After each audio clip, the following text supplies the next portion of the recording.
បាទសួស្តីបាទនេះគឺជាម៉ូដផ្ទះឈើទូរួចបាទដែលមានឈើលើបាទថ្មក្រោមបាទសម្រាប់ម៉ូដនេះគឺបាទម្ចាស់គាត់បាទខំបាទសន្សំបាទលុយជាច្រើនឆ្នាំបាទទម្រាំតែបានធ្វើរួចបាទនេះគឺបាទរួច 100% ហើយបាទទាំងលើទាំងក្រោមបាទចំពោះផ្នែកលើបាទចំណាយបាទថវិកាបាទក្នុងការសាងសង់បាទអស់$10,000បាទឬឯផ្នែកក្រោមបាទអស់ជាង10000បាទផ្នែកក្រោមដោយសារតែបាទយើងរៀបអិតហើយក៏ប្រើប្រាស់សម្ភារៈរៀងច្រើនដែរបាទសម្រាប់មុននេះខ្ទង់បាទ20000ក្រាស់បាទតម្លៃរួមណា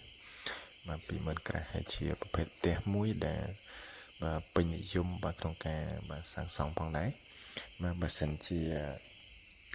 បាទបងប្អូនចូលចិត្តនៅម៉ូដនេះបងប្អូនអាចយកជាបាទគំរូបាទក្នុងការសាងសង់បានបាទស្អាត